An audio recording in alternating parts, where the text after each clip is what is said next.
برئیوارا 27 تیر ماه 2013 دولتا ترک و حکومتا شامی ریل پیش زیدتری حفظ کومین چتیان کو بناوی جبهة النصرة لواء التوحيد أحرار جبل الزاوية كتاب الحرية وصلاح الدين كو إيريشيت الحاصل وتلعراني بكن فكرن بويرا لديجي شينيين كردين رسن كوم كوجي بيقانين كيليين بإيش دسر هردو گندين كردان تلحاصل وتلعراني را درباس بون خلقين وان هردو گندان هر سال وان إيشان ببيرتينن بوسينا كالو وعمر خلوصي كوج گنديت الحاصلينه بحثا هرگليين كوم كوجيه كرن هر وها ديار كرن كو اف كوم كوجي بلان كريبو جبو كو كردان كوج بربكن واني زمان كو هر دولت لگور برجونديين خوا تفدگرن جلو مال پیش تركيه بيدنگمان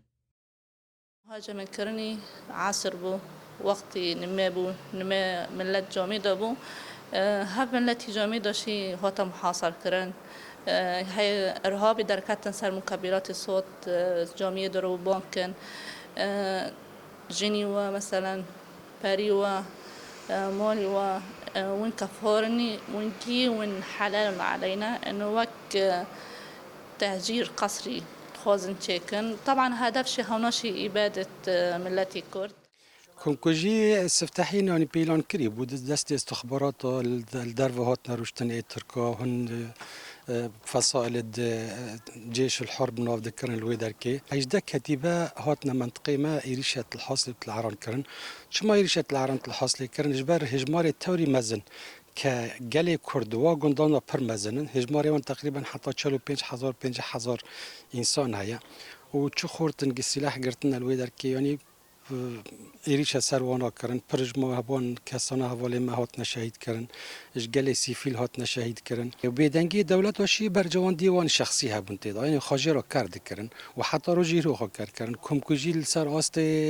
ناو نتوی هات بدن کردن دیسا کسی که دنگ خانه کرد یعنی محمد بشير يك جنديت العرانية أو جي يك شهادين كومكوجية ديار كر كوچتيان نهشتنم شهيدين خواه بسبيرن آخي نهشت الشهيد خبشيرن مولبات شهيد خكرنا موكي او طريزيني سلوقي تناسكري بر نوف عرضه دا چولدا فشورتن پشتي و گوت نوبر چولدا عرض زراعي فشيرن در گوند قدين گوند دين شيرازي نبون تيرا ملت هيا كتا اورتا ملت عربه يدينا كتا اوتا گو نوبه و نخوشي چه بچه الا دكاستانه هرن وانا فشيرن تناسكري فشورتن پشتي و سبب بوني ملت چو نوني خبباني تناسكري رابون یک گرتن آنین بر فرنه پیش فرنه شرجه کن گی کلفت و قچک سکنیم وقت دین و شرجه کردن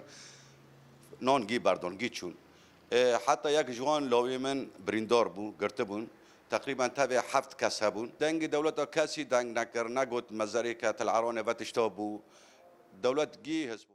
لگوری شاهدکی بویره استخبارات دولتا ترکا داگر کرد بسر چتین کومی چتیان را 24 حزیران 2013 ده لدیلوکه لهفجوی آبون دوی جوینه ده بریار ها داین کو کومکوژیه که پیک بینن لی بسایا بر خدانا خلقیت الحاصل و تلعرانه پلانا دجمنان ببنکت